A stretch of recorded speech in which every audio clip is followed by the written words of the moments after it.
નમસ્કાર, real power ન્યૂઝમાં આપનું હાર્દિક સ્વાગત છે। સમાચાર મળી રહ્યા છે પાદરાથી। પાદરા હકની વાત સંગઠન દ્વારા સરકારી અનાજ કૌભાંડ મુદ્દે મામલતદારને આપ્યું આવેદનપત્ર। પાદરા સરકારી અનાજનો જથ્થો કરજણથી પકડાયો હતો।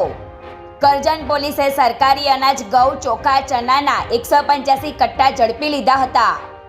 મામલતદારને બિલોડી કાચ આપી અધિકારીઓનો વરઘોડો કાઢવાની માંગ કરી। વીકે શ્રીમાળીએ એક સપ્તાહ પહેલા પુરવઠા અધિકારીને અનાજમાં ગેરરીતિઓ થતી હોવાની રજૂઆત કરી હતી।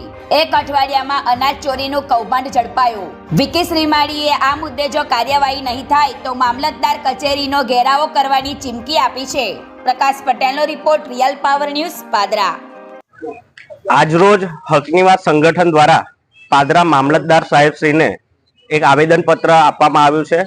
આ આવેદનપત્ર અનાજ જે સસ્તું અનાજની દુકાનોમાં જે ગેરરીતિ થાય છે તેને અનુલક્ષીને આવેદન છે અને ખાસ કરીને હકની વાત સંગઠન દ્વારા 17/12/2025 ના રોજ પુરવઠા વિભાગ અધિકારીશ્રીને આ ગેરરીતિના માટેની એક અરજી આપણે કરેલી હતી અને બરાબર એના 6 દિવસ પછી એટલે કે 23 તારીખે કરજણની અંદર 185 બોરીઓ 50 કિલોની 185 બોરી પકડાઈ અને જાણવા મળ્યું કે પાદરાના સસ્તા અનાજની દુકાનના ગોડાઉનની આ બોરીઓ છે।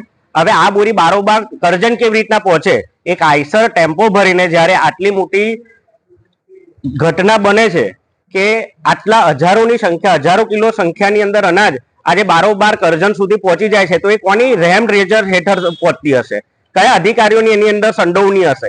એટલે ચોક્કસપણે આ ચોરી અને આ કૌભાંડ એ સાબિત કરે છે કે અનાજ ચોરો એ પાદરાની અંદર સસ્તા અનાજની દુકાનની અંદર ગરીબોના અનાજ બારોબાર બીજી જગ્યાઓ પર વેચી દે છે અને ગરીબ જનતાને આ અનાજ પહોંચતું નથી। એટલે મામલતદારશ્રીને અમે રજૂઆત તો કરી જ છે, સાથે સાથે આ અધિકારીએ 6 દિવસ સુધી શું તપાસ કરી છે તેની પણ અમે માહિતી માંગી છે અને આવનારા સમયની અંદર જો આવી રીતના કામ ચાલશે તો ગરીબો સુધી જો અનાજ નહીં પહોંચે એની પણ તમામ રજૂઆતોને ધ્યાનમાં રાખીને કચેરીનો ઘેરાવ કરવાની પણ ચીમકી અમે આપી છે અને ખાસ કરીને સાહેબને, જે મામલતદાર સાહેબ આ પાદરા તાલુકાના વડા કહેવાય તમામ કચેરીઓના, એમને અમે બિલોડી કાચ આપ્યો છે કે સાહેબ તમે પાદરા તાલુકાના દરેક ગામ સુધી તો પહોંચી ના શકો, પણ ઓફિસમાં બેઠા બેઠા આ બિલોડી કાચથી તમે બધાની ઉપર નજર રાખજો, કેમ કે તમારા પર અમને હવે વિશ્વાસ રહ્યો નથી।